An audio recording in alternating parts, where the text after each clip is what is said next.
So now that the Senior Bowl has wrapped up, we're now getting into that part of the draft season where stock value will be going up and down. And so for a lot of these seniors, their draft stock has gone exponentially up because of the fact that they participated in the Senior Bowl. So look, you got guys like Trevor Penning, who in my previous mock drafts went in the 20s and or even hell, the early second round. And now he's projected to go into the top 15, top 10 in some of these drafts. And the most recent one, he went in, like, I think 7th or something like that. But before I get into all that, though, what we first need to do is, if you could, like the video. It doesn't take too long to do and helps the channel out tremendously. Subscribe if you're new here. I am trying to hit 10,000 subscribers by the end of the year, so your subscription would be greatly much appreciated. And on top of that, if we hit that goal by the end of the year, I have to eat 2 of the world's hottest chips. So let's see if I hit that goal, and hit that notification bell so you don't miss out on any new content that comes out. So without further ado, let's continue to identify the needs, which haven't really changed, but I want to, have that dialogue for guys that I'm looking at, and then we're going to get into our 2-round mock draft. So let's go ahead and get into that. So similar to the last 2 weeks, again, there hasn't been any movement in terms of team needs. Why? Because we have not hit free agency yet. We haven't determined whether or not the Dallas Cowboys are going to be making certain moves, and as a result, hey, you know what? You're going to end up possibly being in a situation where one need goes higher and the other one goes lower. I know that sounds really stupid to say and pretty obvious, but that's how it usually operates. So your offensive line stays as a must address and the number one issue. Look, that entire left side of the offensive line needs to be figured out, including the interior, that being your center and the left guard more specifically. You guys have to understand that this offensive line is not in tip-top shape in terms of how it's being coached as well. So I think it's important that the Cowboys move on from Joe Philbin. If not, I think you're going to have a bit more of a problem. I think that you lucked into a guy like Terrence Steele, who has improved much more rapidly than we would expect from someone that's an undrafted free agent. However, he gives you some flexibility in terms of what you could do with La'el Collins. But overall, as I mentioned to start off, guys like Trevor Penning and a couple of these other tackle prospects have been starting to rise. So it might be hard for the Cowboys to get someone in that department, but that doesn't mean that you're out of luck. Next, linebacker is the next need we had to address. I've already talked about it in other videos, and just so that I can make this emphatically clear, the only 2 linebackers that you have under contract are Micah Parsons and Jabril Cox, ladies and gentlemen. Outside of that, you have no one else.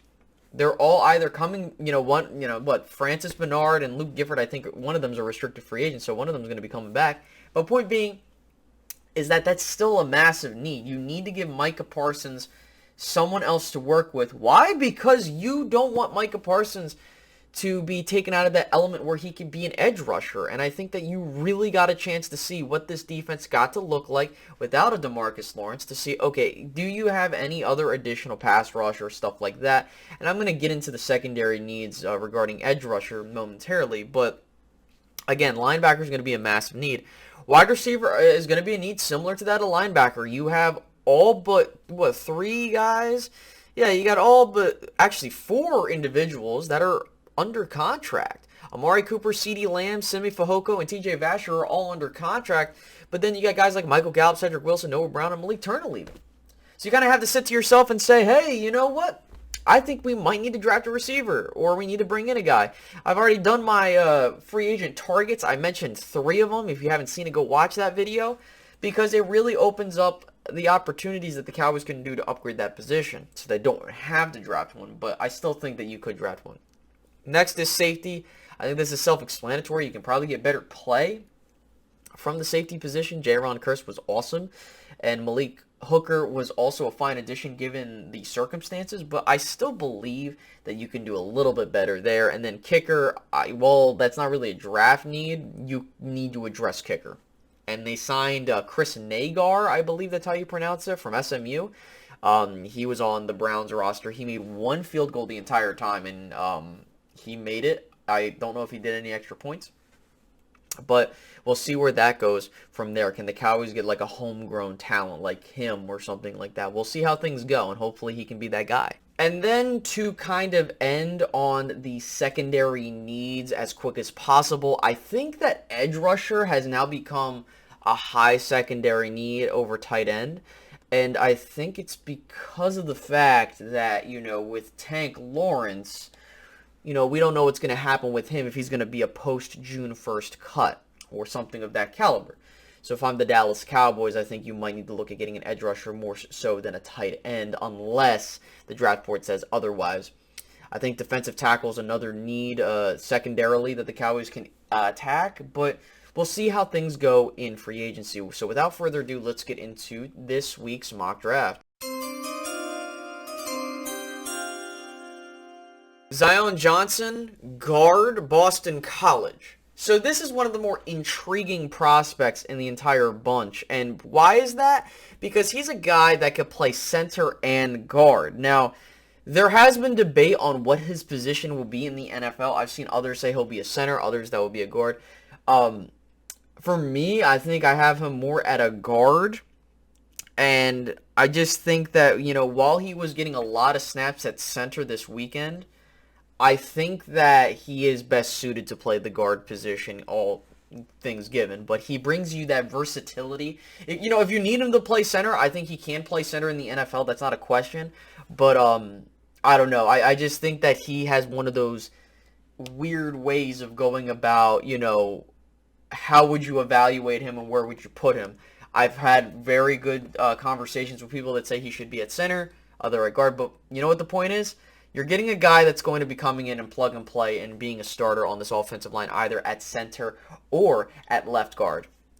I think that when you look at the age, he'll be 23 by the season's end, but that doesn't really matter to me. I think that, for me, if I could get a young 21, 22-year-old, that'd be awesome, but usually the older offensive linemen, specifically seniors, I wouldn't be shocked with. Now, I have not seen any reports if the Cowboys did meet with Mr. Johnson. However, we'll see what happens, because if we start seeing who they meet with, especially at the Senior Bowl, I wouldn't be shocked if, he were to go here. But I've seen in some other mock drafts where he's gone a little bit higher due to his very much received performance at the Senior Bowl. But I really do love Zion Johnson's game. I think he would be great for Dallas. But more importantly, I think it makes sense. So with that being said, let's go ahead and move on to pick 56 to wrap this thing up.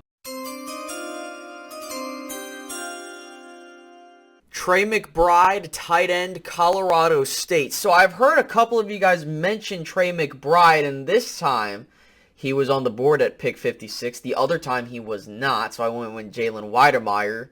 But for me with Trey McBride, you're pretty much getting a guy that is an all-round package tight end. A guy that is not the most powerful blocker, but he does have the ability to get the job done.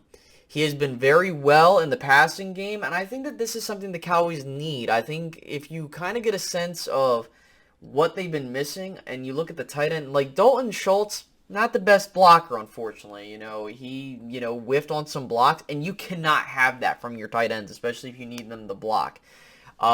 Blake Jarwin, I don't really see him as a good run blocker, but I think getting a guy like a Trey McBride coming in here definitely helps in this instance. Now, other picks on the board at pick 56, there really wasn't a whole lot of prospects. A lot of wide receivers, but I really didn't value them to go at pick 56. That's just my opinion. Otherwise, I think that you could look at getting an edge rusher at this spot. I think that the Cowboys have a really, wide range of where they can go. But again, as we get through free agency and they start bringing guys on board, we'll get more of a sense of what the hell's going on. But for me, I think taking a tight end early is not a bad thing whatsoever, especially if you're going to need one that can do the job to continue to facilitate this offense, especially with Dalton Schultz probably leaving. Now, if Amari Cooper is released and you somehow manage to keep Dalton Schultz, I firmly believe that this pick will be a receiver, but I could be wrong. So I think Trey McBride is a fantastic pick here, but I don't see any problems with taking a tight end early. Now, with that being said, that wraps up this week's mock draft. By all means, put down in the comment section below who you would pick in the first 2 rounds. Hell, you could do a whole full mock draft for me. That'd be awesome. Make sure to like, make sure to subscribe, comment, share, do all that stuff. And I'll catch you guys in the next one. All right, guys? Have a great rest of your day. Bye-bye.